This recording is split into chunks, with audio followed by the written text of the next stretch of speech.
your being there, your soul and the person's soul synchronizes with each other.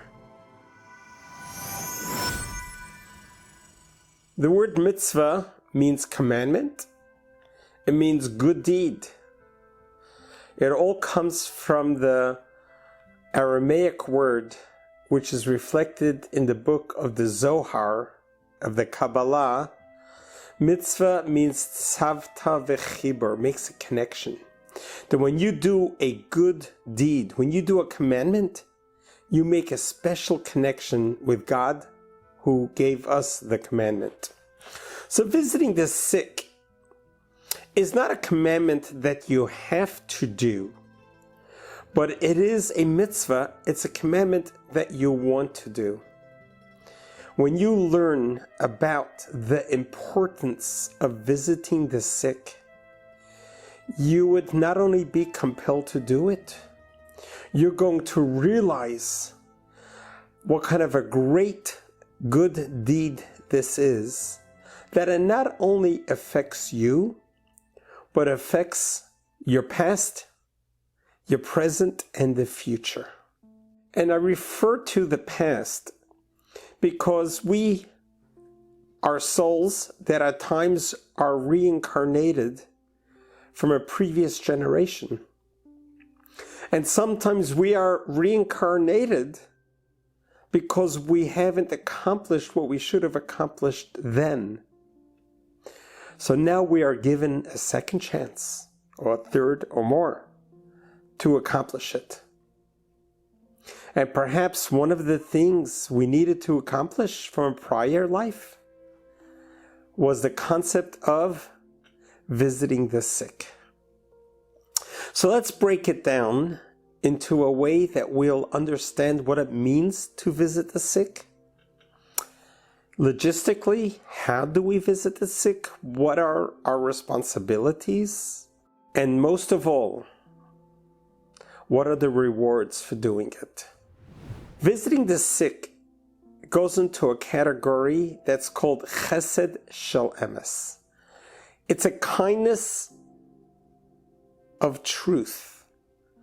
Chesed shel emet is used for two specific concepts. It's when you do a kindness altruistically without expecting anything in return, without expecting a thank you, without expecting appreciation. You're doing it from the pureness of your heart. Such as visiting the sick is one of those categories of chesed shel emes, the truest kind of kindness, because you're doing it altruistically without any return expectations. The other level is partaking in a funeral, partaking in helping bring someone to the eternal rest. That too is called chesed shel emes, a kindness of truthness. So visiting the sick is categorized and rated at a most highest level. As a matter of fact, in the Talmud, in the Tractate of Peah, we actually recite it every day in our morning prayers. And we talk about the things that when we do them, we receive rewards in this world, and some we receive reward in the worlds to come. And there are those practices that when we do them, we not only receive reward in this world, but we also receive reward in the world to come. And one of those is Bikur Cholim, visiting the sick. It is really categorized, rated one of the highest good deeds a person can do for a fellow person. When someone is ill, to make an effort, an all-out effort, to visit them in person. In the Tractate of Nidarim, in the Talmud, it talks about when you visit a sick person, you are actually taking away a 60th of their illness.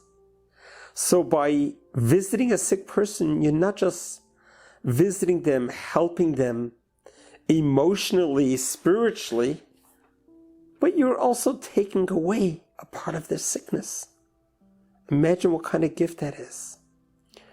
And it also reflects upon that the effects, the ripple effect doing this kindness is not just for you, but it affects your whole family.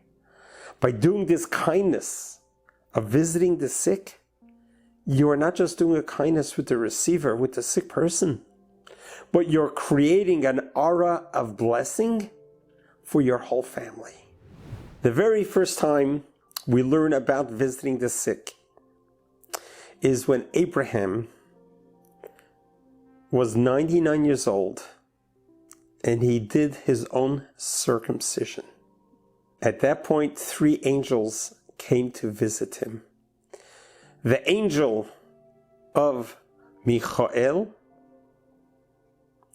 Michael,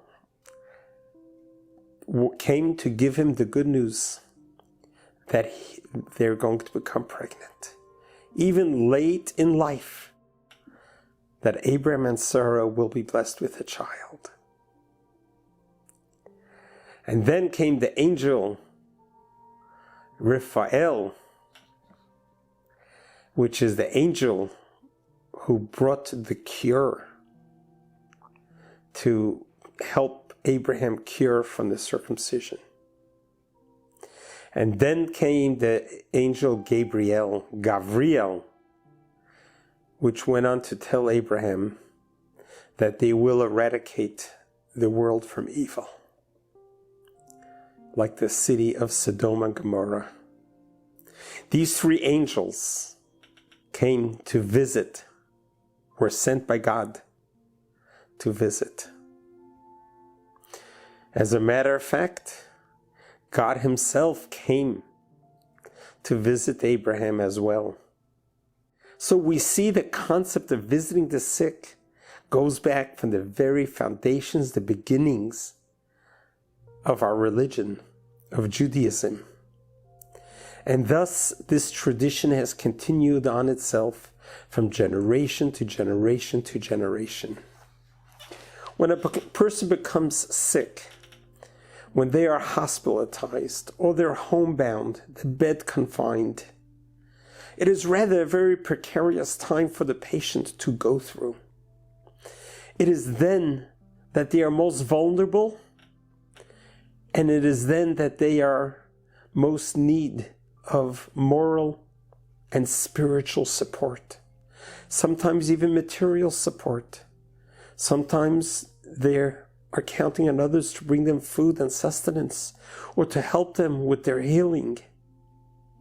What greater deed can one human being do for the next is to be able to support them and help them during such a crisis of an illness. One of the fundamental verses of the whole Bible is love your fellow as yourself, which means not just to love them as yourself, but to love them as an extension of yourself. And if you could only imagine, if God forbid, you were stricken with an illness and you were bedridden and you are homebound in a hospital all alone, how much you would welcome a visitor, how much you would welcome some assistance, food, and whatnot during this period. This is why Bikur Cholim, visiting the sick, is one of the greatest mitzvahs. It's actually one of the easiest one to do, because most of the times you really don't have to do much. You just have to show up and be there. Now, it's so much so when you visit someone that you know, an acquaintance, a fellow member, a co-worker, whatnot, a neighbor. But how about visiting strangers? That would be such a beautiful thing, especially if you have time on your hands, if you're retired, to join the local synagogue visiting the sick auxiliary group. And you could accompany the rabbi. You could visit the fellows who need to be visited. You bring them such joy. And it's okay to converse and to talk about common news, talk about life, talk about history, talk about careers, and don't need to talk about the condition that the person is in unless they bring it up. But just to be there. And remember what our sages tell us.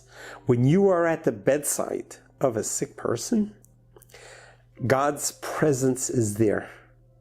So you are standing at a very holy spot where God's Shekhinah, the presence, is there with you as well. Let me conclude with an anecdote of a rabbi who came to visit a fellow member of his congregation. And he's standing on the bedside and he's talking to the member who was intubated. When the member asked for a pen and paper, the rabbi takes out a pen and a piece of paper, gives it to him.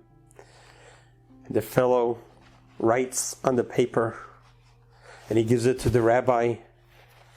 And then the member started to code. He started to turn colors. And the machine started to beep. The rabbi put the paper in his pocket. And all the nurses came that the patient coded and passed away. The rabbi notified the family, and the funeral was arranged. At the memorial service, the rabbi is talking about that I went to fulfill the mitzvah of visiting the ill, Bikur Cholim.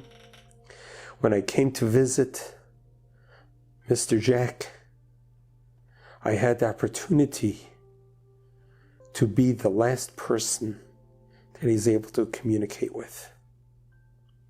He was intubated, couldn't talk, but he asked me for pen and paper to write his final words, which I gave him. I haven't had a chance to read it yet. Puts his hand in his pocket and he takes out the paper and he reads as follows: Rabbi, please get off my breathing pipe. You're choking me. Yes, ladies and gentlemen, coming to visit the ill, make sure not to step on the breathing pipe. But do make sure to be there. Whether the person is intubated or not, whether the person is in a coma or not, whether the person is awake and conversing.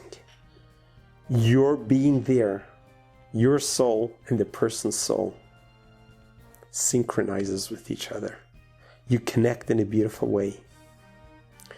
And you will have not only accomplished so much by visiting the sick, but you would receive so much more than you gave. May God bless you, and God loves you.